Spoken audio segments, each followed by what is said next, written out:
In a little less than a year, the financial crisis reached a new level and spread to the whole country. In the countryside, the situation was alarming, worse than that of the cities. Wheat went down 50% in value. The spectacular fall in farm prices hit farmers hard, and their produce became unsellable. There were millions of tons of food, but no one could afford to buy. Farmers could no longer pay their debts, were thrown off their land, and took to the roads.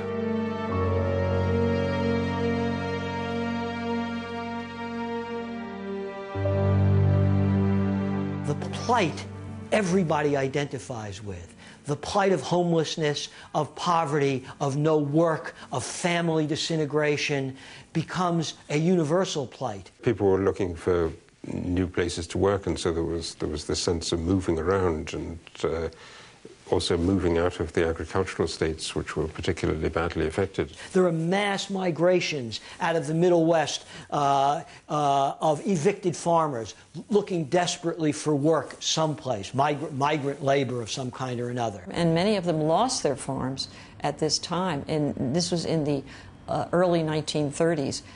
And farm evictions were a terrible stain upon society. Many farmers were evicted because they rented their land or they owned their land and they couldn't keep up the payments. Farmers out in the Midwest are forcibly stopping auctions from happening by evicted farmers. When the judge shows up to auction off the farmers' neighbors gather and pay a penny for that farm. Don't let anybody else bid and return the farm to the evicted farmer. What are you going to get for 10? Who gets 10 for it? 6 cents. 6 cents bid. Who gets 10? I'll be 6 out of 10. Say 10 for it. You get 10 for it. Take it out. Hey, we can't use that stuff. We've got to go back to the music. I got a dime for 15. 15 I got. 20. Yeah. Sold her. Outside with her. Yeah. We'll knock them in the head. They're not worth anything. In rural areas, you have no place to go. And what you have here, what the real tragedy is, that's kind of stupid irony that you have farmers destroying their crops because they literally can't afford to take them to market for the prices they're getting. And people are going without food. You have people cold and without clothing when the warehouses are bulging with clothing. You have homes and apartments standing empty while people are having to sleep in the streets and on the subway and in the subways and so forth. It's that irony that really was grating about the Depression. And here was an economic system that blew up between 1929 and 1932. And when you've got an explosion of this kind, it's very difficult to just stick the bits together again and carry on as if nothing happened. The steel industry is operating by 1931 at 10% of its capacity. Unemployment will soon approach 25% of the workforce. There was a kind of agitation in the country. There was turmoil. There were strikes going on, and there were picket lines and demonstrations. The Communist Party was leading a struggle for the rights of workers. There was something about the poverty, the conditions of that time, which made many people feel that, oh, yes, this is the only organization that is doing something about the Depression.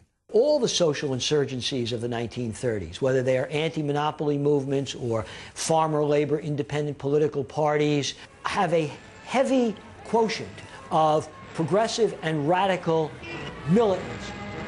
The labor movement in the 1930s is inconceivable without the vital role played by militant cadre from the Communist Party and the Socialist Party. Alors à partir de là, un cycle s'enclenche, c'est un cycle de répression.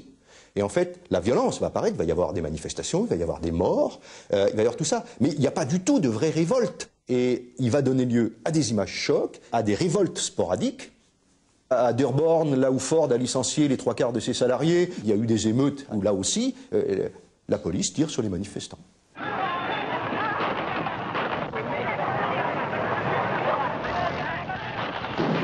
In Ford factories, where the number of workers had dropped from 130,000 to 37,000, those who were lucky enough to keep their jobs saw their monthly salary fall from $50 to $16. And when they went on strike, the police opened fire on them. 5 were killed and dozens wounded.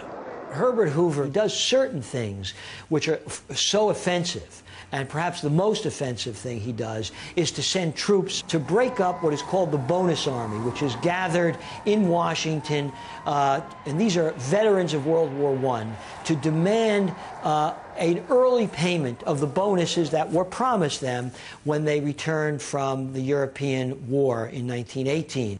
14,000 came from all over the country. They rode the rails, mounted trains they couldn't afford. Every way they could, they came to Washington, D.C. They presented a petition to Congress, and Congress rejected it. They sort of set up camp on the Mall, which became the sort of Hooverville of the bonus expeditionary force. Some of the people who had come went home. Some really didn't have any reason to go home, so they just stayed on. And they were no threat to anybody. Hoover allowed himself to be led astray by two soldiers, Major Dwight D. Eisenhower, future U.S. President, and above all, General Douglas MacArthur. Douglas MacArthur, you have to understand, was the kind of person who, once he got an idea in his head, it never occurred to him that it could be wrong. And he got the idea in his head that these people represented a grave threat to the Republic, that they might somehow storm Congress or do something. I mean, these were families. It's not that they're not just an army. They're not armed or anything. And he began to put this to Hoover. And finally, MacArthur persuaded him that this was indeed a threat. And Hoover sent out the military to shoot at them. It was disastrous. Under General MacArthur's command, 4 cavalry platoons, an infantry column equipped with bayonets and gas masks, and 6 tanks attacked and set fire to shacks.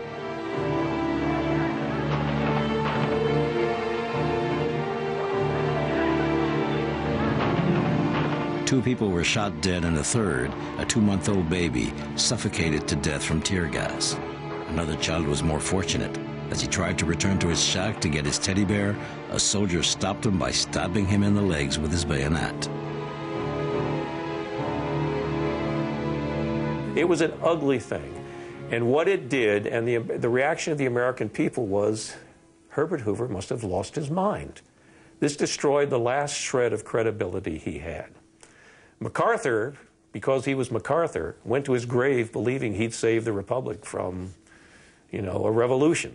A great irony that the military heroes of World War II, MacArthur, Eisenhower, would attack the veterans of World War I and break up the bonus army. And this so angers people. It's such a brutal, kind of callous indifference to the plight of Americans. That incident basically killed Hoover's reputation. I mean, his reputation was already in disrepair over the bad economic policies. That was disastrous for Hoover's approval ratings. Prosperity is just around the corner. What we'd like to know is which corner. We've turned so many corners now, we're dizzy.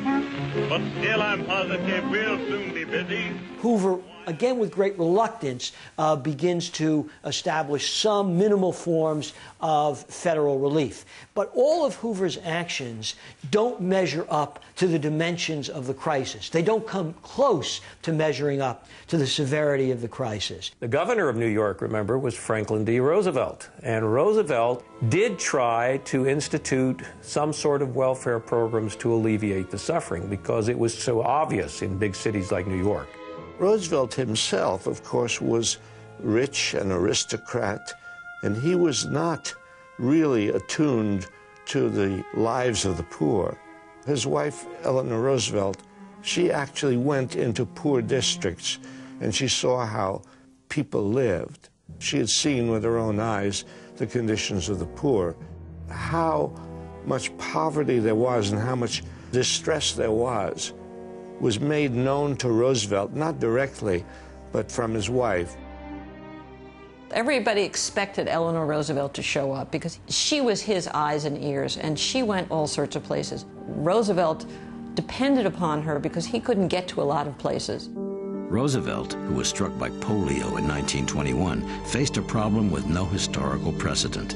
He was disabled, and yet he stood at the next presidential election against Hoover. He had promised he would to millions of underprivileged who were awaiting upon him like the Messiah. There's a poem called Waiting on Roosevelt. We're waiting for Roosevelt to do something for us. We're waiting and waiting. And so the poem ends with something like, you know, where are you, Mr. Roosevelt? So Roosevelt's re-elected, moonshine liquor's been corrected. On July 2nd, 1932, the Democrat Party convention chose Franklin D. Roosevelt as candidate for the presidential election. He pronounced for the first time the words, New Deal. I pledge myself to a new deal for the American people.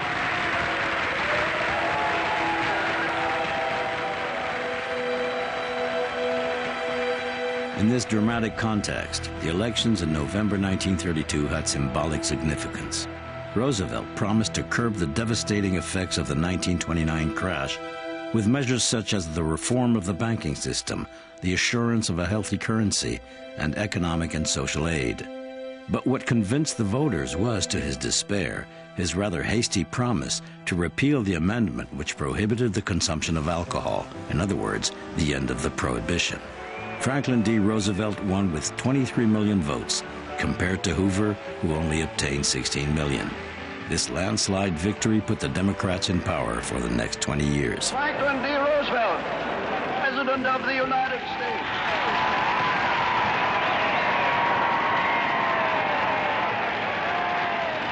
Let me thank you again and tell you that I hope to see you all very soon and bid you an affectionate good night. In November 1932, the United States had just elected Roosevelt. Meanwhile, Germany was at crossroads in its destiny. The economic crisis threw many worried, desperate Germans into Hitler's arms. The capital repatriated to the U.S. brought him instant success. They're not going to put a painter in Bismarck's chair, Roosevelt commented.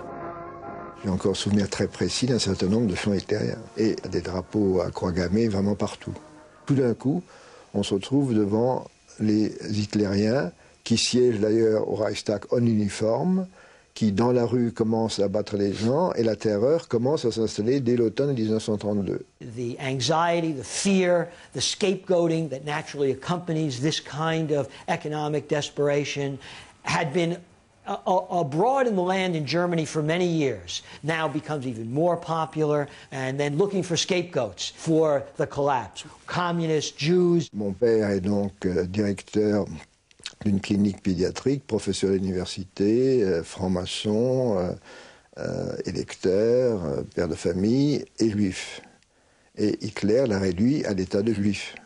Il a été chassé de l'université et j'ai été battu en classe comme petit juif. Cela dans la cour de l'école, ça n'a pas laissé de traces, mais c'était très sensible. Les Allemands se sont convaincus que seule la pureté de la race pouvait être une solution à leur problème. Dans l'idée d'Hitler, les Juifs étaient le poison à abattre. Il faut un bouc émissaire, il faut tuer l'autre. On peut voir comment une théorie du bouc émissaire, tout simplement, peut se mettre en place. Ce sont les Juifs qui étaient responsables parce qu'ils incarnent le capitalisme mondial et que donc forcément ils étaient aux côtés de l'Amérique. Hitler faisait moins de 2% des voix en 1929. Donc il faudrait une extraordinaire concomitance d'événements pour qu'il passe de 2% à 33% entre 1929 et 1933. On dit souvent que les chômeurs ont amené Hitler au pouvoir, c'est absolument pas vrai. Quand on regarde leur vote, et même celui des ouvriers, c'est plutôt les classes moyennes qui ruinaient, déboussolées, et qui ont voté pour Hitler. I think there's no question that the economic collapse, the global economic collapse of that period is responsible, heavily responsible for the rise of Hitler. There are similar movements even in a place as politically placid as the United States. The growth of fascist movements against Jews and Wall Street, Semitic Wall Street financiers as the main producers of the Depression, as Shylocks who are looting the American economy. There's a tradition of that, a kind of underground tradition of that in American political life that surfaces in the 30s. Lots of anti-Semitism. Also leveled at the Roosevelt administration, which had many Jewish people working there. We do not have a perfectly moral history. There are famous Americans who actually give voice to anti-Semitic sentiments. Henry Ford, who's an American icon, he's an American hero. He's Hitler's hero, too. Hitler actually has a photograph of Henry Ford in his headquarters in Berlin or someplace. And the reason for that is that Ford, during the 1920s, had written a series of articles that became a book, a bestseller, called The International Jew. And it was about how Jewish financiers were conspiring to undermine the American heartland. They were also spreading a kind of promiscuous culture, a kind of decadent culture. They were the purveyors of movies, lascivious movies and sexy novels, and they were behind bootleg liquor and scandals of all kinds. And Ford talks about this kind of international Jewish conspiracy to undermine hard-working, frugal, productive America. And he's enormously popular. Ford could have probably run for president and maybe won in the mid-1920s. There were movements everywhere. There were very sensible people who had pretty ideas that were no longer sensible. The crisis accentuated the rise of populism and extremism. All over the place, there were upsurges in anti-Semitism, xenophobia, and racism. The Ku Klux Klan had 4 million members, mainly in the South. Their constitution said, "Our duty is to maintain forever the supremacy of the white race." They advocated hatred towards foreigners, Jews, and in particular blacks, whom they hunted down after dark to lynch them. But people forget what a dangerous time it was politically in America and around the world. Democracy was threatened in America by the severe economic circumstances. The 30s are full of signs of social upheaval on the right that might be characterized as fascist or Nazi-inspired.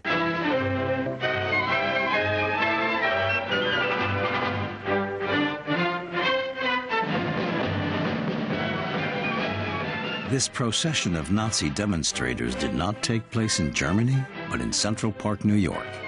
20,000 people, including 8,000 uniformed stormtroopers, and thousands of American teenagers who came from youth camps, organized according to the model of the Hitler youth camps, headed towards Madison Square Garden to proclaim the rights of white Christians, true patriots.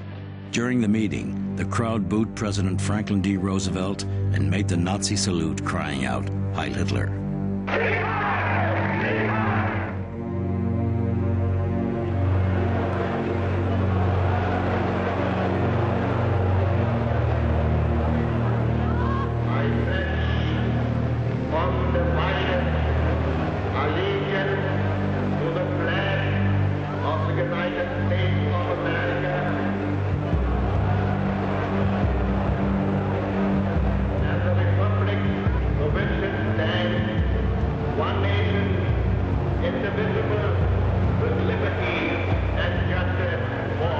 They begin to parade in the streets, and they begin to beat up people in the streets, suspect people, Jews, immigrants. For the first time in a very long time, there was a serious possibility of some kind of dictatorial government, some kind of ideological overthrow of democracy. I think it was probably a real possibility.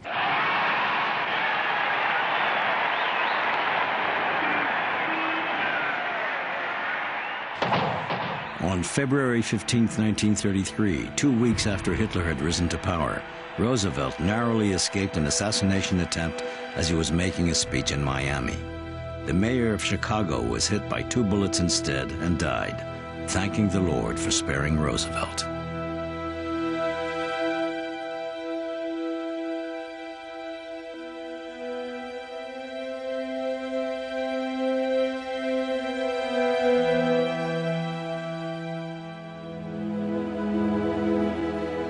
Roosevelt, who didn't attend the funeral, went back to Washington, where he multiplied by 20 the number of his bodyguards and stopped traveling in open-top cars. He knew that he had many enemies, and that he was seen as a Red by the business world, the Supreme Court, and Congress.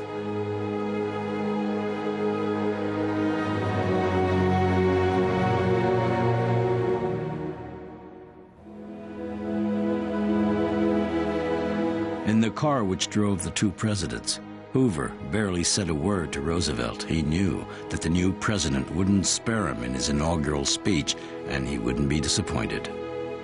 Only a fool can deny the somber reality of the present. Those who governed us failed because they knew nothing but the laws of profit. 500,000 Americans wrote to him before he entered the White House to welcome and encourage him. Roosevelt took office.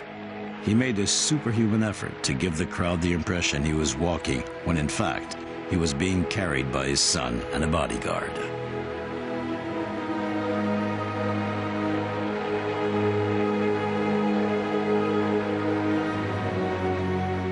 So first of all, let me assert my firm belief that the only thing we have to fear is fear itself. By the time he was inaugurated, the financial system was paralyzed. It was almost that way then. The banks were hardly doing anything, and something had to be done to restore confidence in the banks.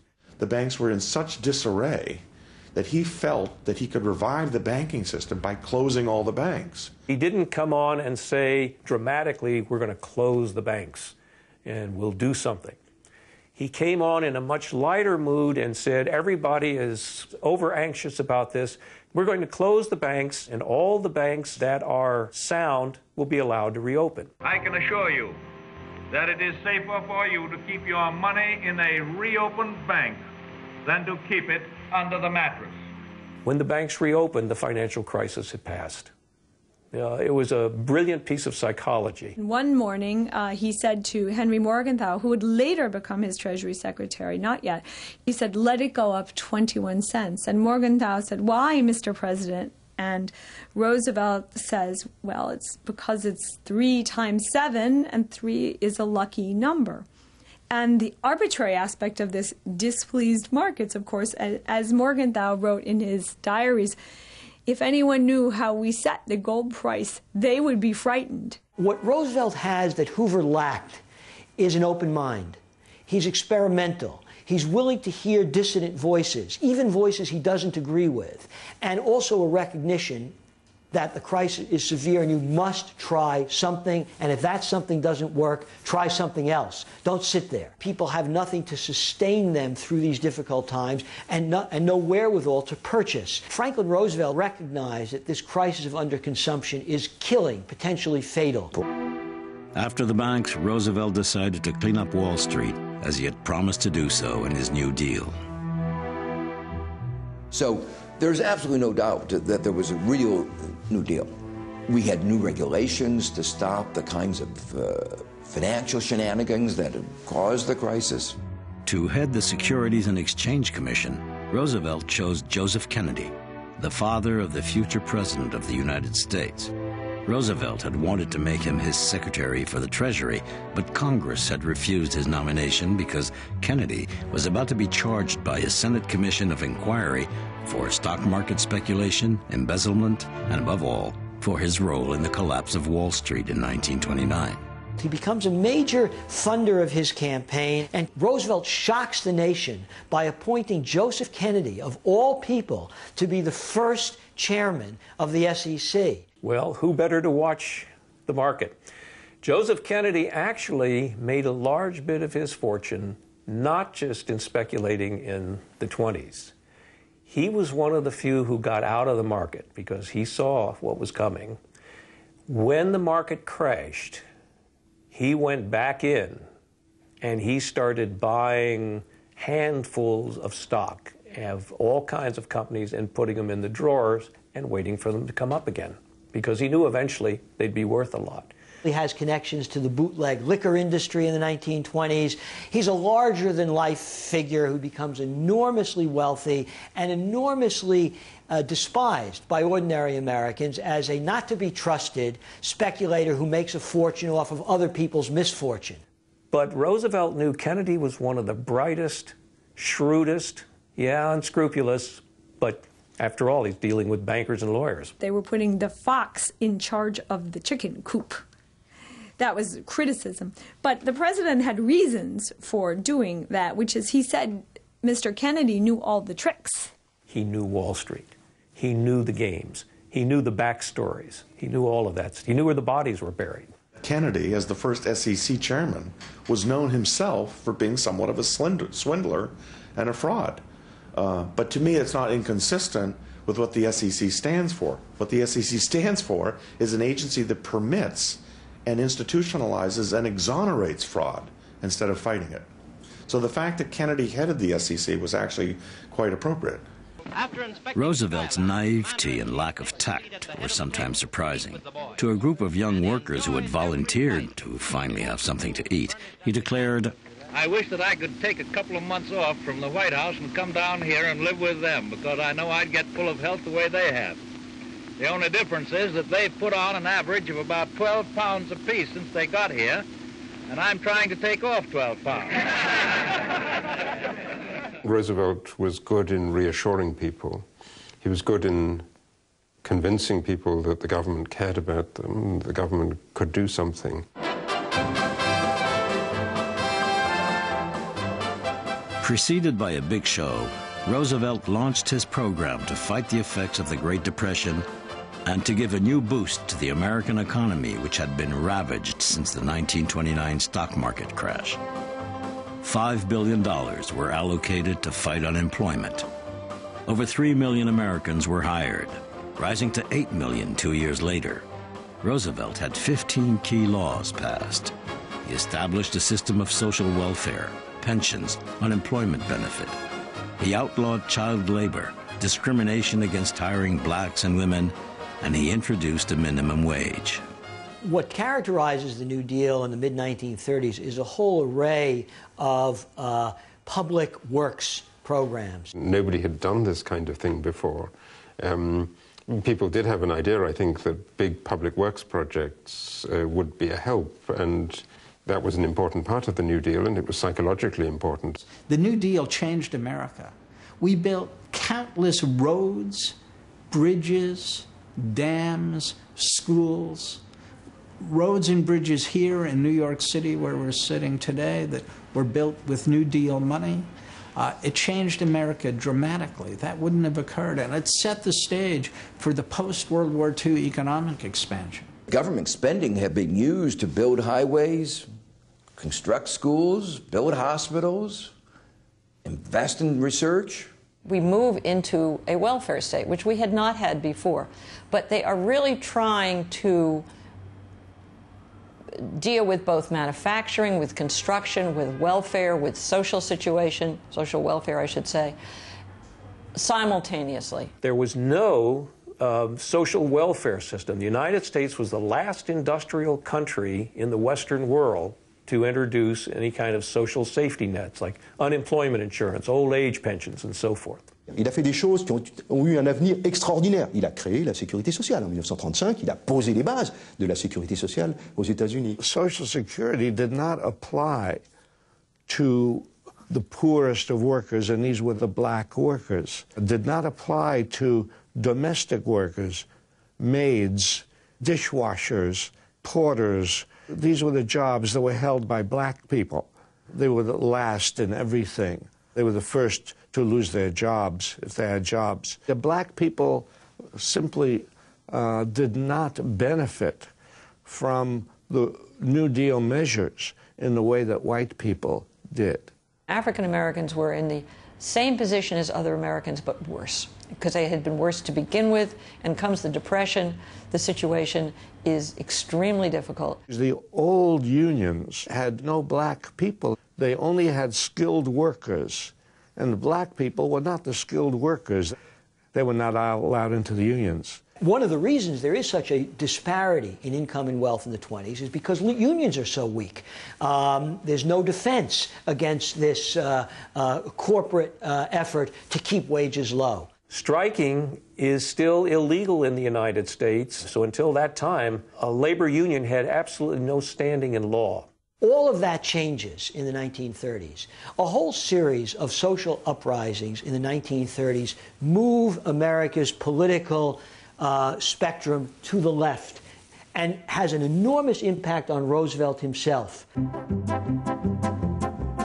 Supported by public opinion, Roosevelt set up the right to union representation for all American workers. It was an absolute revolution. But its implementation met with the reticence of the business world and company heads. Strikes and factory sit-ins occurred in many firms to protest about the bosses' refusal to recognize the unions. But the bosses finally gave in, as industry was at a standstill.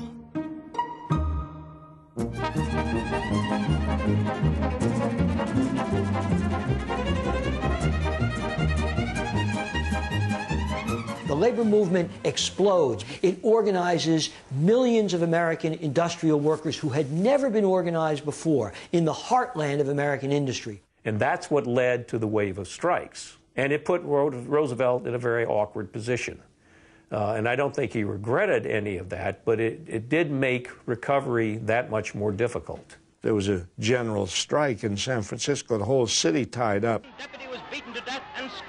In Minneapolis, a general strike. Hundreds of thousands of workers in the South who worked in textile mills went out on strike. So this was a time in the country of great turmoil and agitation, and Roosevelt was very conscious of that.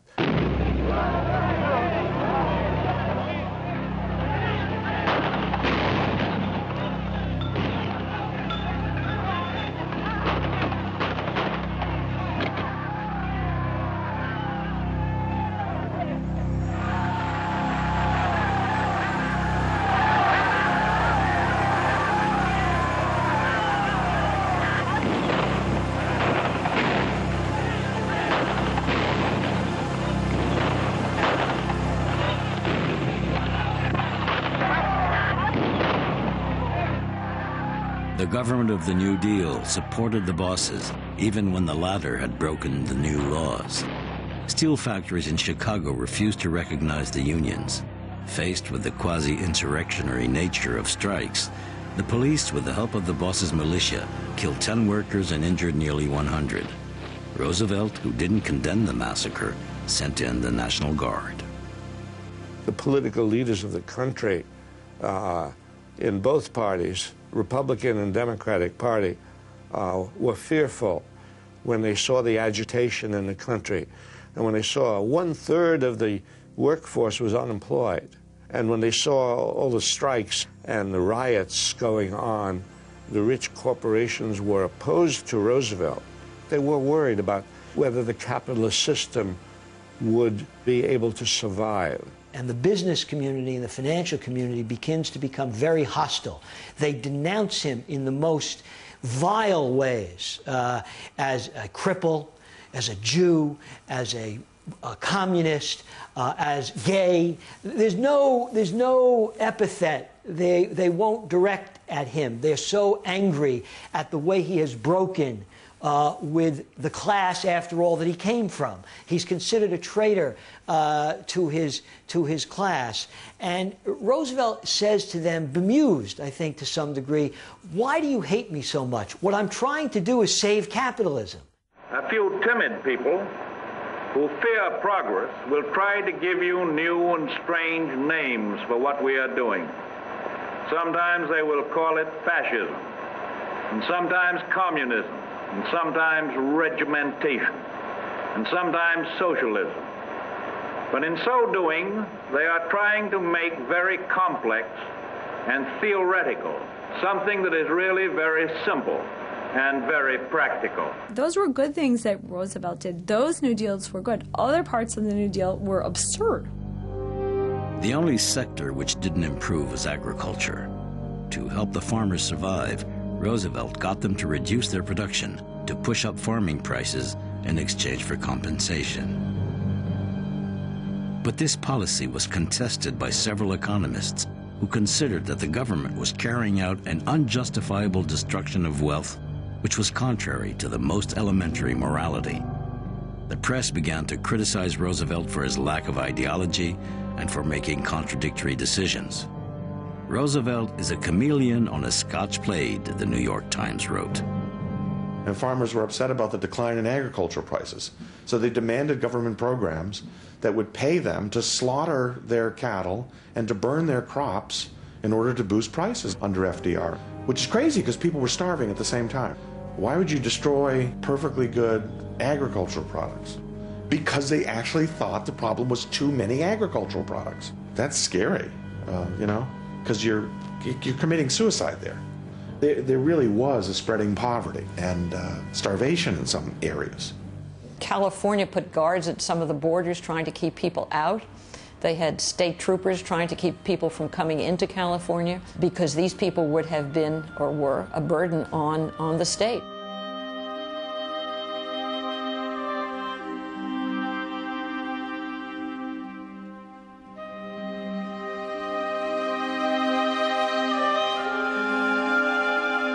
You could literally see the Depression etched in the faces. That's one of those wonderful photographs of people like Walker Evans and others. You can see the torment.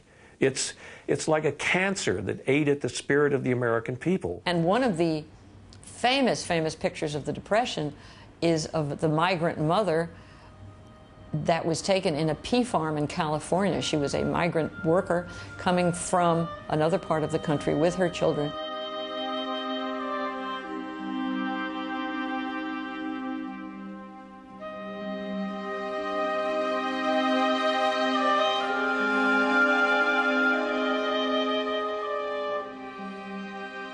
We grew up with that picture, which is a picture of a lady very hungry with her children just devastated. You look at the picture a bit differently when you know that it was paid for by the government. And the man who ran the program that created this picture wrote in a memoir of it, we had to make the Depression look bad to keep our job.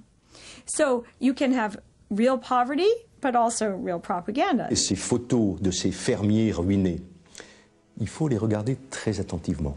Ce sont des photos très construites, d'un dénouement extrêmement bien organisé. C'est la construction d'un tragique, mais qui ne livre pas du tout la totalité de ce qui s'est passé. Et ces fermiers ruinés, ils étaient ruinés souvent bien avant la crise. Et donc c'est pas la crise qui les a ruinés, c'était des catastrophes bien antérieures. Ces photos sont des fabrications de mythes.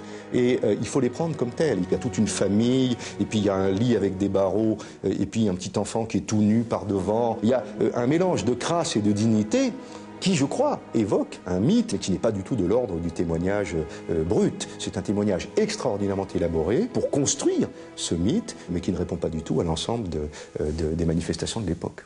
Enemies of the New Deal describe those photographs as propaganda on behalf of the New Deal. And they were. In some sense they were, because a new culture is being born then.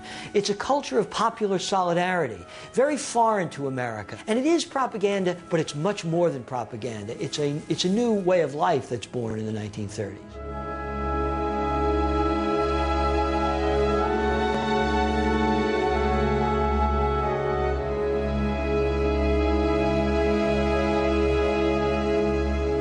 The New Deal helped many people. It put millions of people to work. It gave jobs to 6 million people. It gave work to hundreds of thousands of young people. Was it perfect? No. Were some of the programs bad? Yes, unquestionably. But that's never been in doubt. The New Deal succeeded and failed at pulling the country out of the Great Depression. And the economy does actually recover.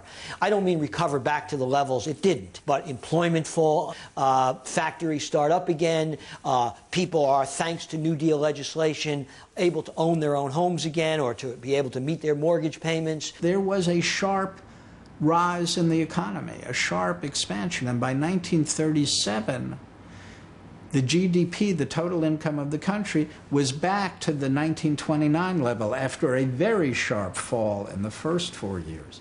So there was a recovery. What happened in 1937 is fascinating. Roosevelt listened to a small group of economists and making the claim that you better cut back government spending. So Roosevelt started cutting back on the New Deal, cutting back on the expenditures. And no wonder, as we contracted the expenditures, the economy started weakening. What happened? Back into recession. And unemployment rate went up again. And there was another depression within a depression in the 1936 to 1937 period. So it's simply not true to say that the New Deal ended the Great Depression. It deepened and prolonged it. What ended the Depression is a depressing thing in itself, I suppose, but what ended the Depression was the rapid buildup of military spending because of the growing threat of war in Europe. Once you began to get a military buildup, suddenly you have more jobs than you have people. You go from massive unemployment and massive underutilization in the economy to full tilt overnight. Tout d'un coup, du jour au lendemain, l'Amérique décide que les usines Ford, etc., vont fabriquer des tanks et des jeeps. Il n'y a plus une seule voiture qui sort.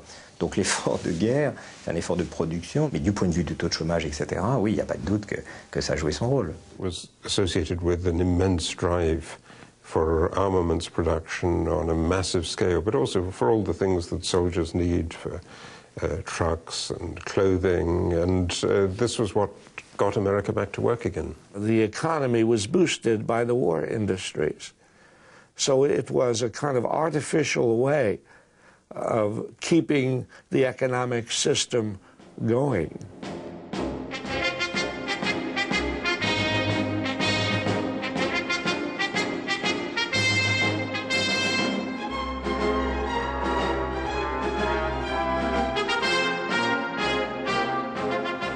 None of Roosevelt's efforts managed to restore American industry to its level prior to Black Thursday. It was the war in Europe which kick-started U.S. industry. The Great Depression was over. 7 years of desperate efforts did less to cure the sick economy than a few months of rearmament.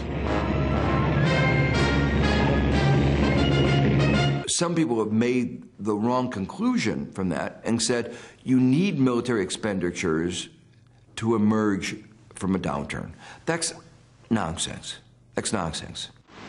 We must be the great arsenal of democracy.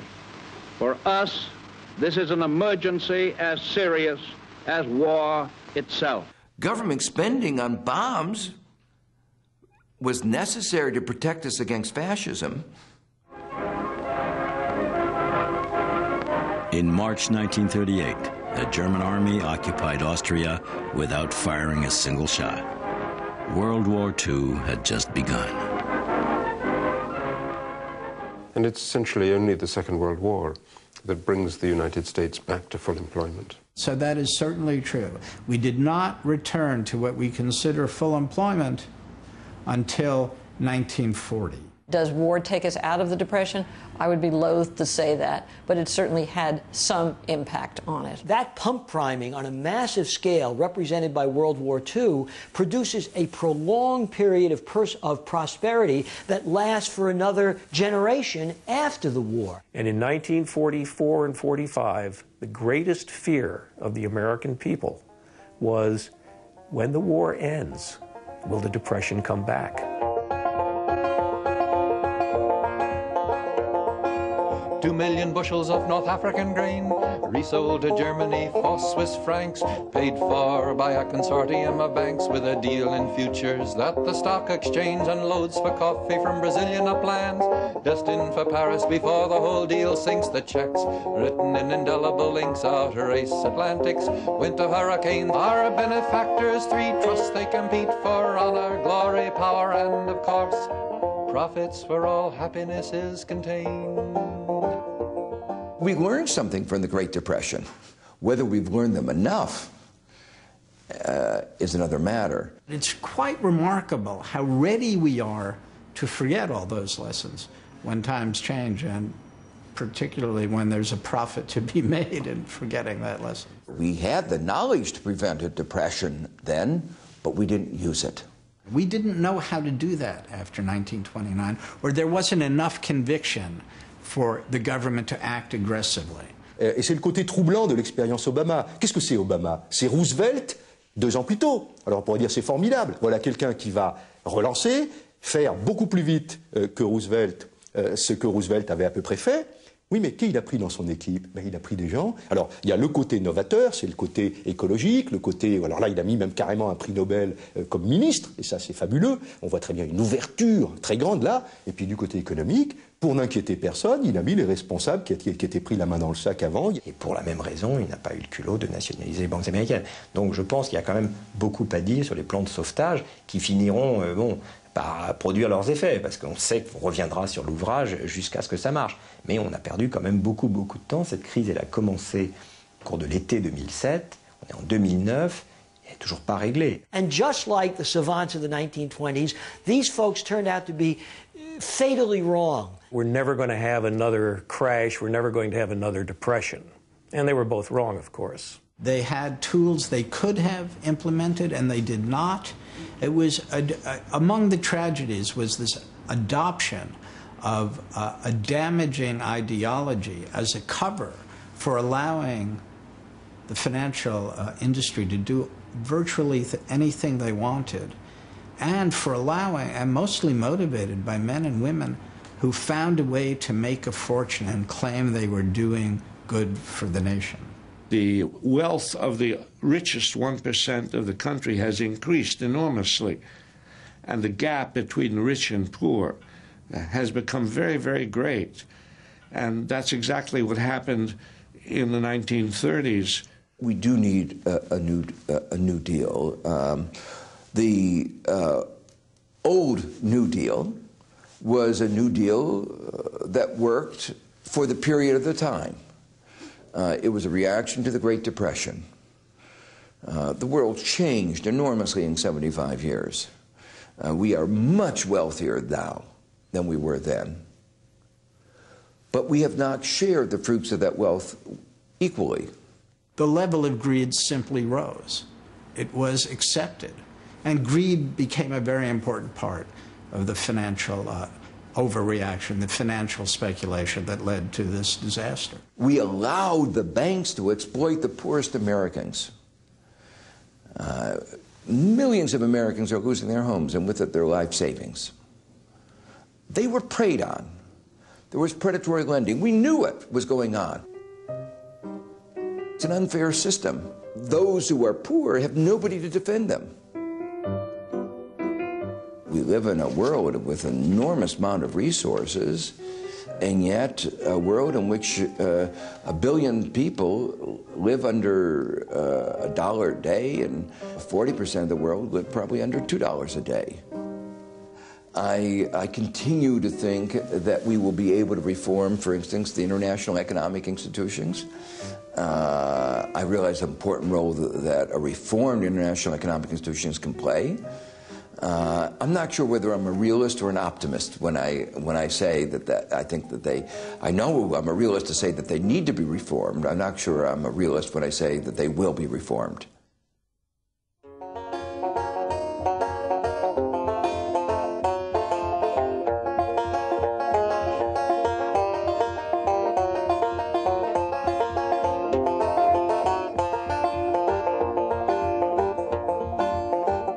Bushels of North African grain, resold to Germany for Swiss francs, paid for by a consortium of banks with a deal in futures that the stock exchange unloads for coffee from Brazilian uplands, destined for Paris before the whole deal sinks. The checks written in indelible inks out race Atlantics, winter hurricanes. At last the coffee arrives, also the wheat.